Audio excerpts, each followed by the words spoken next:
Dans cette petite vidéo, nous allons traiter un exercice portant sur les probabilités conditionnelles, c'est-à-dire à pondérer, qui n'a rien à voir avec les probabilités conditionnelles où on vous donne des pourcentages. Alors, qu'on va donc aborder un exercice de probabilité conditionnelle avec les à pondérer sans qu'on nous donne des pourcentages.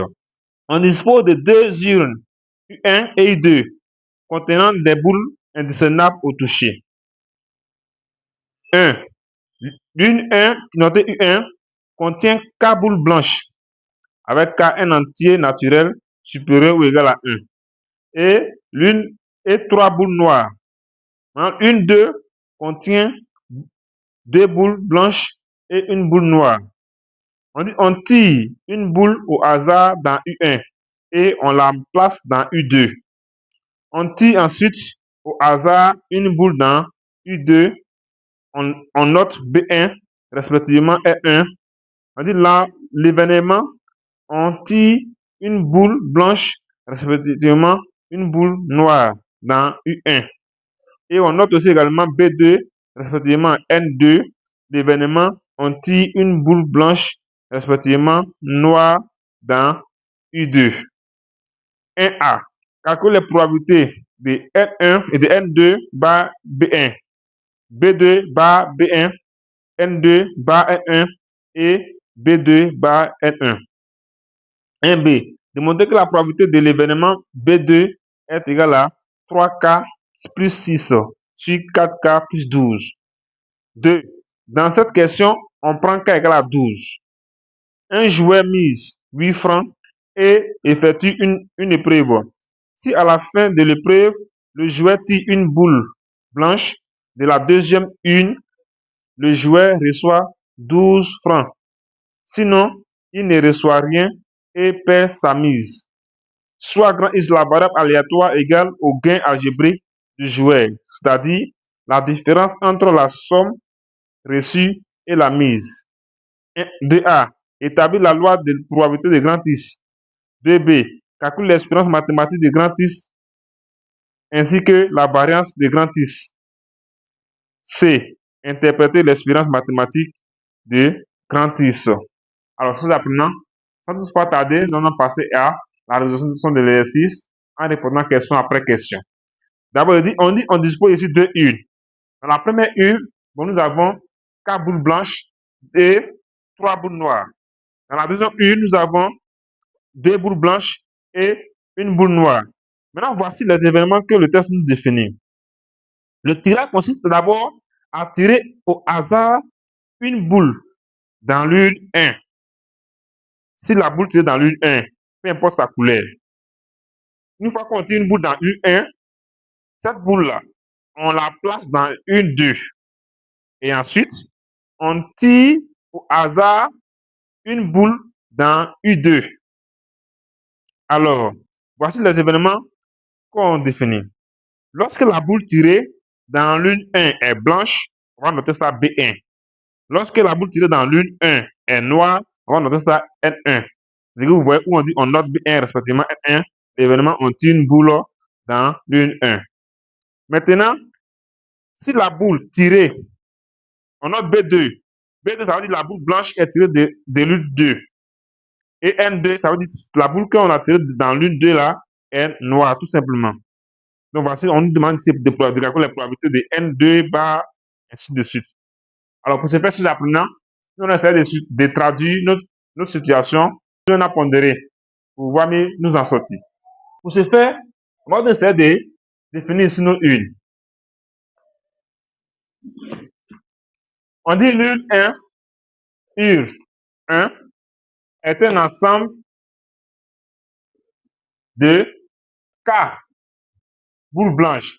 On va noter par B si la boule tirée est blanche et par grand N si la boule tirée est noire. Donc, puisque dans une 1, nous avons K fois la boule blanche, donc on va mettre ça KB. Vous dites que nous avons K fois la boule blanche dans l'une 1. Et nous avons également 3 fois la boule noire. Donc on va mettre ça 3N. Voici l'ensemble U1. Et l'une 2 c'est l'ensemble défini par initialement. Ça, ce sont les ensembles. U1, U2, définis initialement sans qu'aucun tirage n'ait lieu. Donc, nous avons deux boules blanches dans une 2 et nous avons une boule noire. Donc, on va donner ça par 1 grand N. Donc, voici les événements, les ensembles qui sont donc définis. Le jeu consiste à faire quoi? Le jeu consiste à tirer une boule dans l'une 1 et la boule qu'on va tirer dans l'une 1, qu'elle soit blanche ou noire, on va remettre la boule qu'on a tirée dans l'une 1 là, dans l'une 2. C'est qui veut dire que après le premier tirage, le nombre de boules totales dans l'une 2 va diminuer. Donc, pour ce faire, on va d'abord essayer de déterminer initialement les cardinaux des ensembles U1 et U2. On a ici quoi? Cardinal de U1. Ici, cardinal de U1. Dans U1, nous avons 4 boules, 4 fois la boule blanche. Nous avons 3 boules noires. Ici, cardinal de U1 sera quoi? C'est le nombre total de boules blanches plus le nombre total de boules noires dans l'une 1. Puisque nous avons 4 boules blanches, ça fait K. Et nous avons 3 boules noires, ça fait K plus 3. Donc, voici le nombre total d'éléments. Sur le cardinal bien ensemble, c'est le nombre total d'éléments de cet ensemble. Donc, l'ensemble U1 ici contient K plus 3 boules, avec 4 boules blanches et 3 boules noires. Maintenant, cardinal de l'ensemble U2. Ça, c'est initialement avant les tirages. Nous avons ici, dans l'ensemble 32, initialement donné, nous avons ici 2 boules blanches et une boule noire. Donc, le cardinal d'un ensemble étant le nombre total d'éléments de cet ensemble. Donc, quel serait donc le nombre total d'éléments de cet ensemble-là? 2 boules blanches, une boule noire, ça fait au total 2 plus 1, ça fait ici 3. Donc, 3 n'est rien d'autre que le cardinal de l'ensemble U2. Là-bas, par grand B1, B1, si la boule tirée dans l'une 1 est blanche, et B2 si la boule tirée dans l'une 2 est blanche. Grand N1, si la boule tirée dans l'une 1 est noire, et grand N2, si la boule tirée dans l'une 2 est aussi noire également. Donc, ce que nous allons essayer de faire, on va d'abord essayer de calculer les probabilités d'abord des événements. La boule tirée dans l'une 1 est blanche, et la boule tirée dans l'une 1 est noire d'abord. Pour prendre d'abord les probabilités individuellement. Donc, probabilité de B1. B1, c'est l'événement, la boule tirée dans l'une 1 est blanche. Maintenant, regardez quelque chose.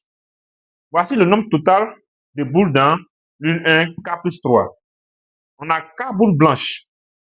Dans les 4 boules blanches que nous avons dans l'une 1, même si le nombre n'est pas défini, la probabilité de tirer une seule boule blanche dans l'une 1 serait tout simplement de faire le nombre total, c'est-à-dire le cardinal des boules blanches dans l'une 1, qui fait K, divisé par le cardinal de l'univers, c'est-à-dire le nombre total de boules dans l'une 1, qui fait K plus 1. Donc, voici la probabilité de tirer une seule boule blanche dans l'une 1.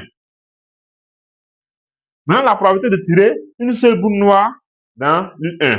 Puisque dans le tirage, on peut tirer, on dit que les boules sont indiscernables au toucher. Ça veut donc dire que lorsque le joueur met sa main dans l'une, puisqu'il ne voit pas, il va toucher les unes. Quand on dit indiscernable au toucher, c'est-à-dire que en touchant les boules, l'une après l'autre, on ne peut pas les distinguer. Par exemple, les boules ont tous la même taille et les mêmes formes. On ne peut pas les distinguer.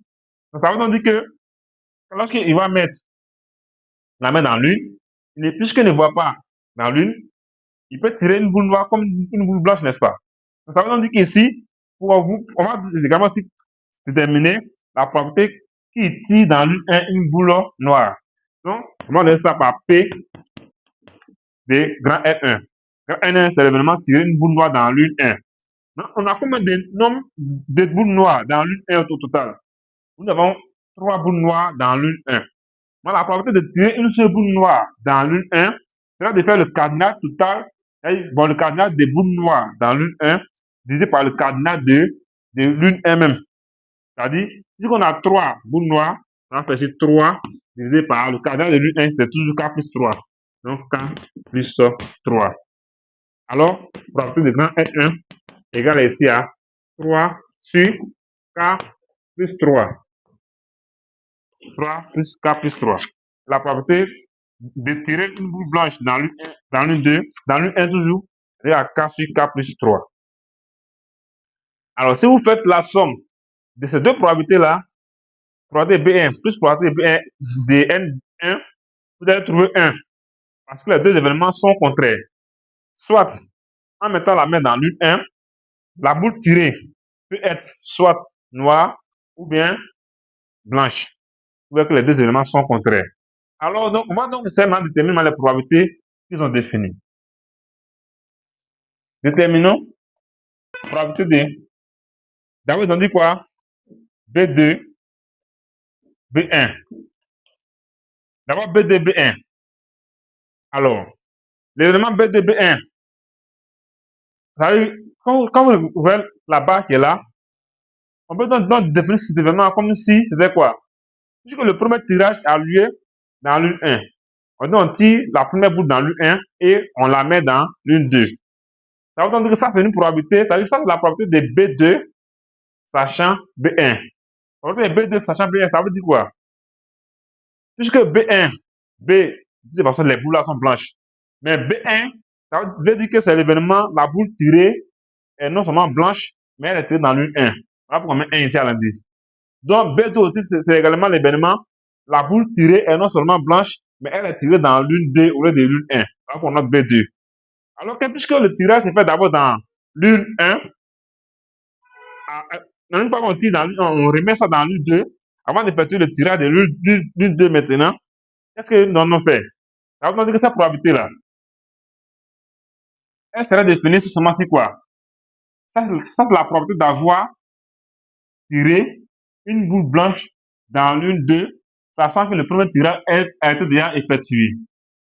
Ça veut dire que probabilité B2 sachant B1, ça veut dire que la première boule tirée est blanche. Au premier tirage, tirer une boule blanche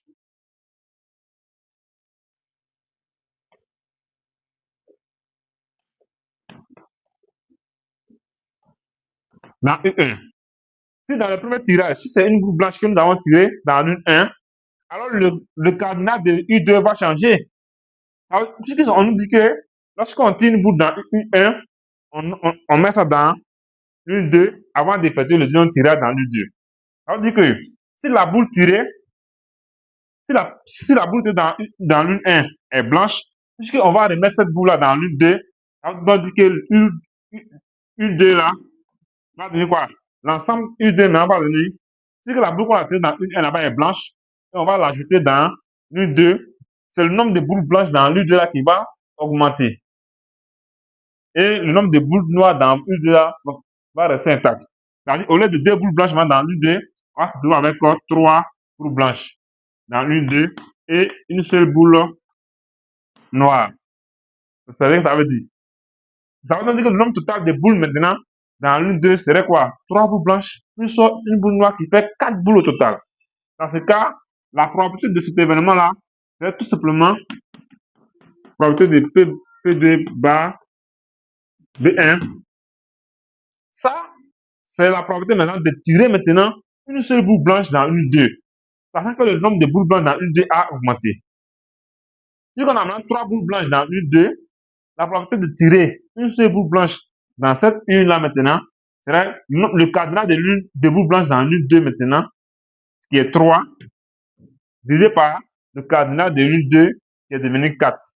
Donc 3 quarts.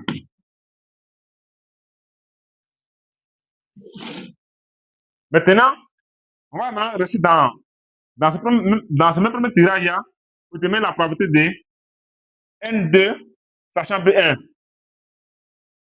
Probabilité de N2 sachant B1. Ça veut dire que cette fois-ci, on va rester dans le même cardinal et puis déterminer la probabilité de tirer maintenant une boule noire dans l'une 2. Sachant que la première boule qu'on a tirée dans l'une 1, elle était blanche. Toujours. Ça veut dire que cette probabilité-là, nous avons comme au total ici, une seule boule noire.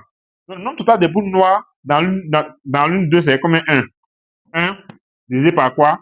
Le nombre total des boules dans l'U2, c'est toujours 4, non? Un quart. Maintenant, on va maintenant déterminer la probabilité maintenant de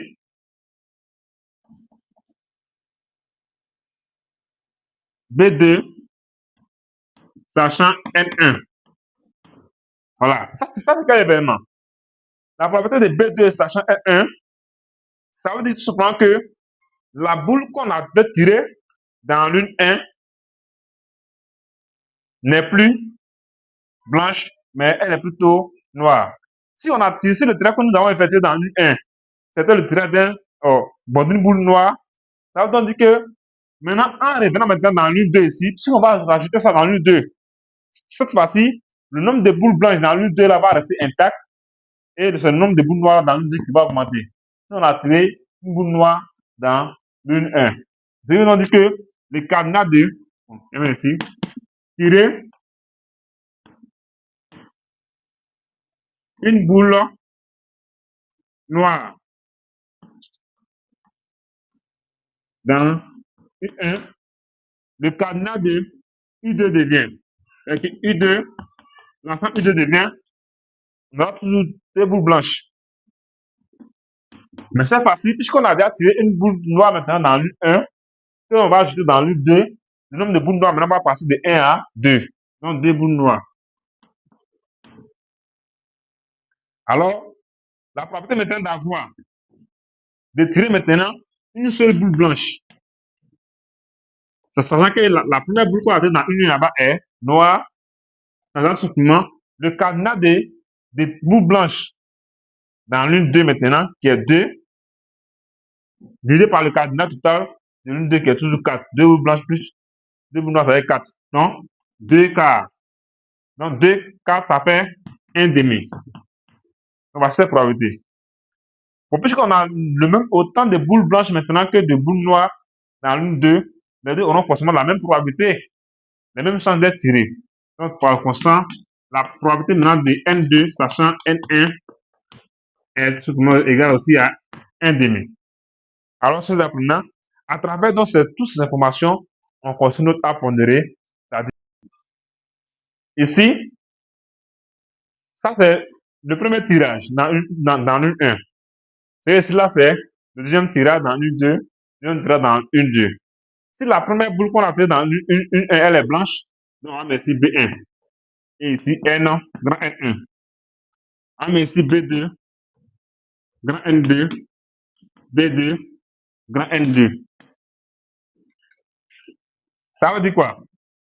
Si nous sommes sur ce chemin-là, d'abord, on va d'abord la probabilité de B1 et N1 était d'abord déterminée. La probabilité de B1, c'était combien? C'était K sur K plus 3. Donc, K sur K plus 3. Celui de grand N1, c'était 3 sur K plus 3. 3 sur K plus 3. Maintenant, B2 bar B1, c'est sur ce chemin-là. B2 sachant B1. Nous avons trouvé 3 quarts. 3 quarts. N2 sachant B1 aussi, nous avons trouvé 1 quart. Alors, si vous faites la somme de ces deux probabilités, vous allez trouver 1. Maintenant, le B2 sachant N1, nous avons trouvé 1 demi de part et d'autre. 1 demi, 1 demi. Également, si vous faites la somme des probabilités qui sont là, vous allez trouver aussi 1 également. La somme de cela, vous allez également aussi trouver 1. Alors, donc, voici notre à pondérer sur la que nous venons de déterminer sans avoir d'informations sur les pourcentages. Alors, on va maintenant essayer de passer maintenant à la deuxième question. Dans la deuxième question, on nous a demandé de démontrer la probabilité de tirer l'événement B2. L'événement B2 est égal à 3K plus 6 sur 4K plus 12. Alors, comment faire cette démonstration?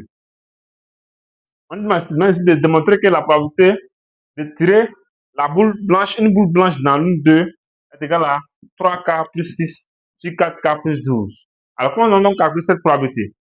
On vient sur notre app pondéré. C'est comme si on nous demandait de calculer maintenant la probabilité d'événement B2. Nous savons très bien que si nous sommes sur l'arbre ici, sous l'arbre ici, il y a deux branches qui nous amènent à l'événement B2. Il y a cette branche-là et il y a cette branche-là aussi également. Donc ici, on va utiliser la formule des probabilités totales. Quelle est cette formule? Puisque pour arriver à l'événement B2, il y a deux branches possibles. La formule des probabilités totales nous dit que l'ensemble B2 n'est rien d'autre que l'intersection des ensembles B1 inter B2, le tout union, l'ensemble grand N1 aussi également inter B2. Ça, c'est sous forme d'ensemble.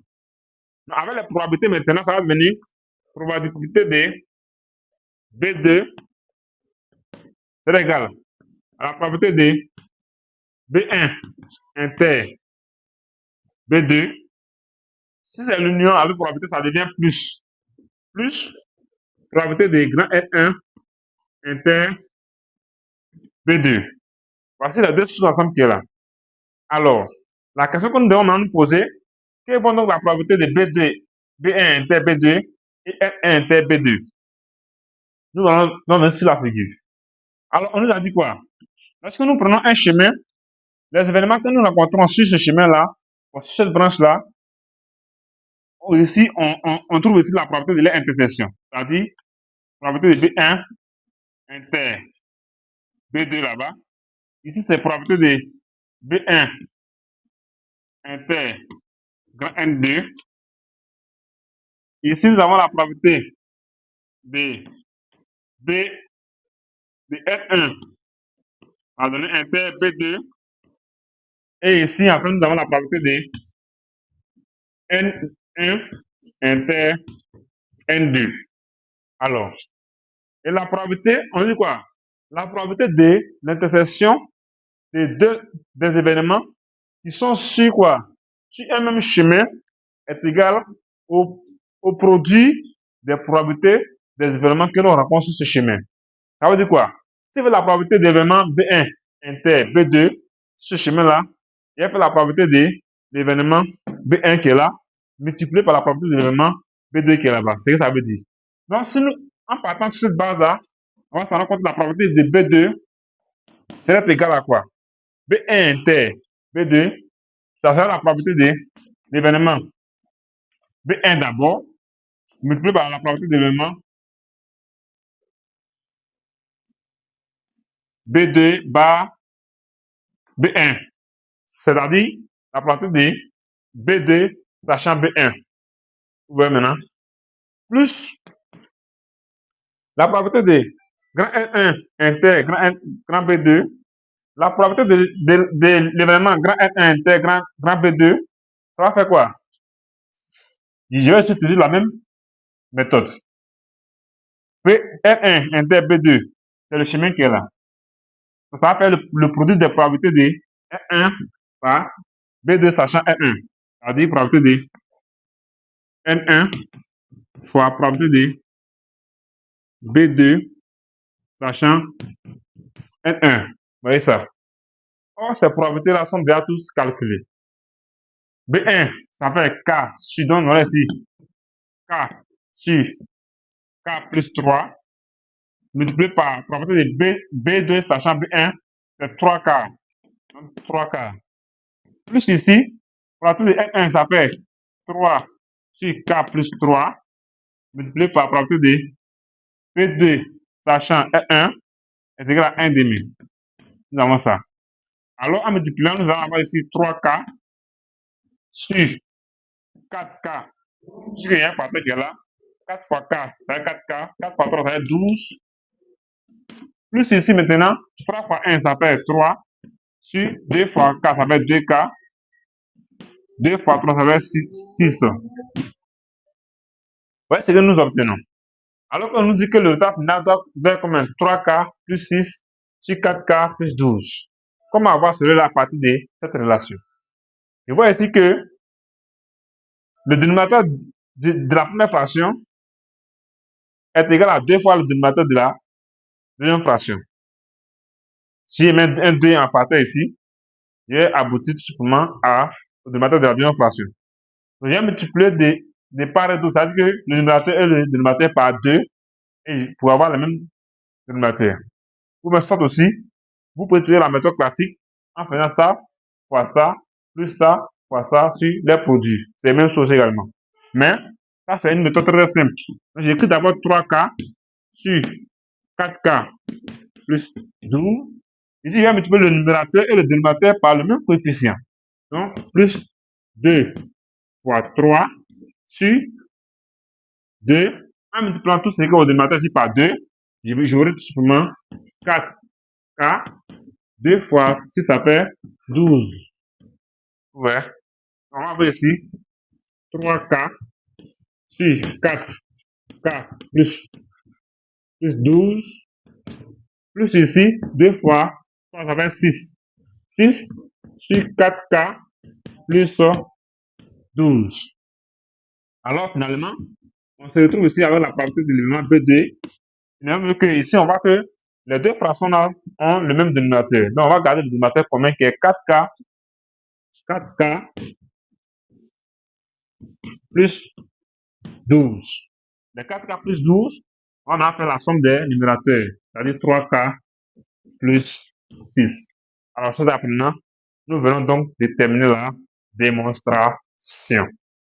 Passons maintenant à la partie 2 de notre exercice. Dans cette partie, on prend K égale à 12. On dit un joueur mise 8 francs et effectue une épreuve.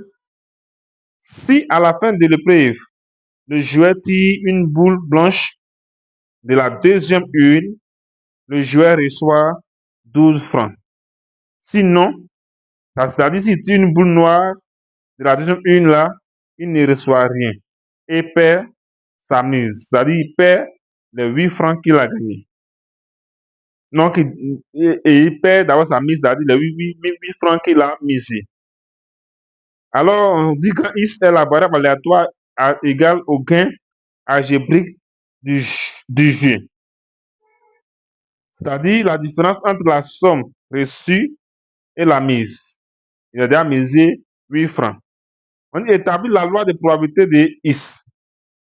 Alors, ces apprenants, pour établir la loi de probabilité de grand X, qu'est-ce qu'il faut donc faire? Il faut d'abord déterminer d'abord les valeurs possibles prises par notre variable. C'est faire, nous avons la probabilité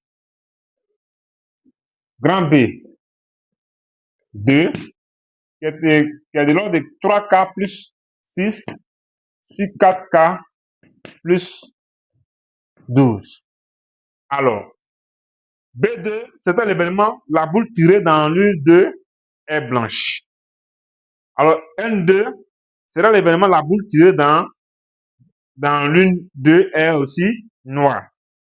Alors, ici, le jeu vient d'abord pour la probabilité d'abord de B2. On dit ici, on prendra K égale à 12. Calculons d'abord la probabilité de B2 d'abord. Donc, pour K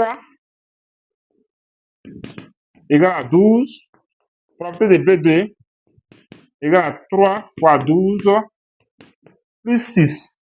Et sur 4 fois 12 plus 12. Vous voyez ce que j'apprenant? C'est on donne ici 3 fois 12, ça fait 36. Plus 6. 4 fois 12, ça fait combien? Ça fait 48. Plus 12. Donc, on aurait ici quelque chose de 42. Sur 12 plus 48, ça fait 60. Alors, 42 sur 60, ça fait combien? Après calcul, on trouve ici comme probabilité de B2 est égale à 0,7. C'est-à-dire la probabilité de tirer une boule dans la deuxième U. Une boule blanche dans la deuxième U est égale à 0,7. Qu'est-ce que c'est la probabilité de tirer une boule noire aussi également dans la deuxième U? Ça veut tout simplement l'événement contraire de cet événement. C'est-à-dire la probabilité de grand N2 est égale à 1 moins la probabilité de grand B2 qui fait la probabilité de tirer une boule noire dans l'une 2, c'est 1 moins 0,7, ça fait 0,3. Les deux événements sont contraires. Alors, pour donner la loi de grand X, on dit grand X est la variable aléatoire associée à la somme du gain du joueur ou à la somme du gain du joueur et la mise. Nous, on sait que grand X peut prendre les valeurs quoi? Donc, grand X peut prendre les valeurs suivantes. L'exercice dit que le joueur a misé 8 francs. Maintenant, le but du jeu, c'est de faire quoi? Si le joueur tire une boule blanche dans la deuxième U, il doit gagner 12 francs. Mais sinon, il perd sa mise. C'est-à-dire qu'il non seulement il ne gagne rien, mais il va perdre sa mise. C'est-à-dire que si le joueur a tiré une boule blanche, alors on sait qu'il va gagner 12 francs. Maintenant, 12 francs qu'il a gagné maintenant, moins quoi? Moins ce qu'il avait au début. Ou bien, 12 francs qu'il a gagné, moins ce qu'il a misé, c'est 8 francs. Donc, quand on fait 12 moins 8, ça va rester 4 francs. Donc, quand les valeurs plus par grand X, si le joueur gagne, donc grand X égale à, on peut prendre les valeurs 4, ça c'est 4 francs, à la différence de la somme gagnée et la somme misée. Maintenant ici, si le joueur a tiré une boule noire, il n'a pas tiré une boule blanche dans la deuxième U, alors on dit qu'il ne reçoit rien. Ça veut dire qu'il doit 0 francs. Quand il a misé 8 francs. Donc, puisque la grande est la valeur associée quoi, à la somme des gains, à la différence des gains, la somme reçue moins la somme misée. Donc, c'est comme si il tire une boule noire au deuxième tirage, il ne reçoit rien, c'est-à-dire qu'il a 0 francs. Donc, on fait 0 moins la mise qui est 8. Donc, vous allez trouver ici moins 8. Donc, voici les deux possibilités. Les deux grandes valeurs qu'il peut prendre notre grand X. Alors, la probabilité qui sera associée à la variable grand égale à 4, la probabilité de grand égale à 4, c'est-à-dire c'est que le jeu a gagné. S'il a gagné, ça veut dire que la boule qu'il a tirée dans l'une d'eux là est blanche. Or, nous connaissons déjà la probabilité de tirer une boule blanche dans l'une d'eux qui est la probabilité de P2. Donc, cette probabilité est égale à la probabilité de B2 qui fait 0,7. La probabilité pour grand X égale à moins 8, c'est-à-dire que la boule qu'il a tirée dans l'une d'eux là n'est pas blanche, elle est noire. Donc, ça veut dire que c'est la probabilité de grand N2, c'est-à-dire la probabilité de grand N2, qui est l'événement contraire de grand B2, c'est-à-dire 0,3. Donc, voici les grandes valeurs prises par grand X et les probabilités associées. Voici donc notre loi de probabilité. Nous avons ici un tableau de 2 lignes. La première ligne occupe les valeurs de grand X. La deuxième ligne, nous avons les probabilités associées à grand X. Donc, la première valeur de grand X, nous avons, bon, dans l'ordre croissant, moins 8 et 4. La probabilité associée à moins 8, c'est 0,3. Et la probabilité associée à 4, c'est 0,7. Voici donc la loi des probabilités. Lorsque vous faites la somme des probabilités, de cette loi, vous allez trouver 1 également. Donc, vous voyez que ce n'est pas du tout compliqué. Après ça, on nous demande ici de calculer l'expérience mathématique et la variance. Si nous avons déjà la loi de probabilité définie dans un tableau comme ça, alors l'expérience mathématique de grand X, c'est tout simplement ce qu'on fait. Ça fait la somme des XI multiplié par la probabilité de grand X égale à XI. Ça veut dire quoi? Voici les XI qui sont là. Voici les probabilités de grand X égale à XI qui sont là. Alors, ça veut dire que l'expérience mathématique, ça sera quoi? Je prends la première colonne, moins 8 multiplié par sa probabilité, qui fait qui fait 0,3, comme c'est une somme, plus 4 également aussi, multiplié par sa probabilité qui fait 0,4.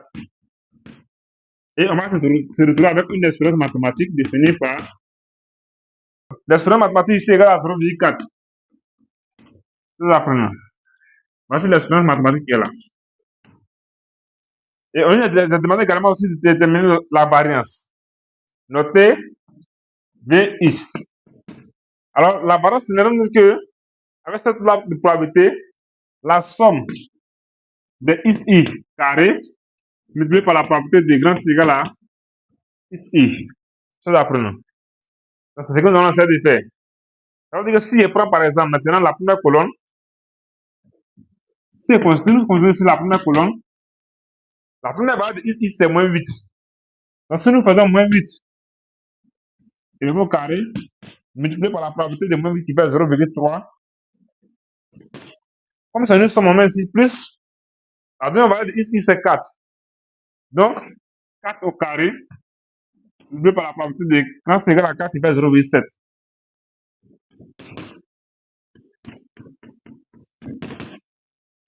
Après calcul, on trouve ici comme variance 30,4, comme la variance de notre loi, de notre variable aléatoire.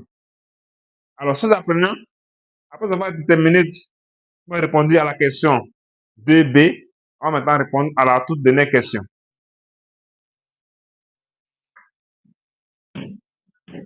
Dans cette toute dernière question, on nous demande ici d'interpréter l'expérience mathématique que nous avons calculée. Alors, on revient à l'expérience mathématique. Après calcul de l'expérience mathématique, nous avons trouvé une valeur constante qui est strictement supérieure à 0. Alors, voici donc les interprétations possibles d'une expérience mathématique calculée que vous pouvez noter pour ceux qui ne savent pas. Lorsqu'il est question d'un jeu, si par exemple le joueur, si le jeu consiste à gagner ou à perdre, si vous calculez l'expérience mathématique, bon, une variable, si l'expérience mathématique est positive, c'est-à-dire strictement supérieur à 0, ça veut dire que le jeu dont le joueur va jouer, le jeu est avantageux pour lui, pour le joueur. Maintenant, si cette expérience mathématique est négative, ça veut donc dire que le jeu est désavantageux pour le joueur. Et si l'expérience mathématique aussi peut trouver 0, si elle est nulle, ça veut donc dire que le jeu est équitable pour le joueur. Alors, vu que nous avons calculé ici, après avoir calculé notre expérience mathématique, nous avons trouvé une valeur qui est 0,4, qui est non seulement non nulle, qui est strictement supérieure à 0. Alors, ce qui veut donc dire que le jeu ici est avantageux pour le joueur. Donc, pour interpréter, nous avons dit que comme l'expérience mathématique est égale à 0,4 qui est supérieur à 0, alors le G est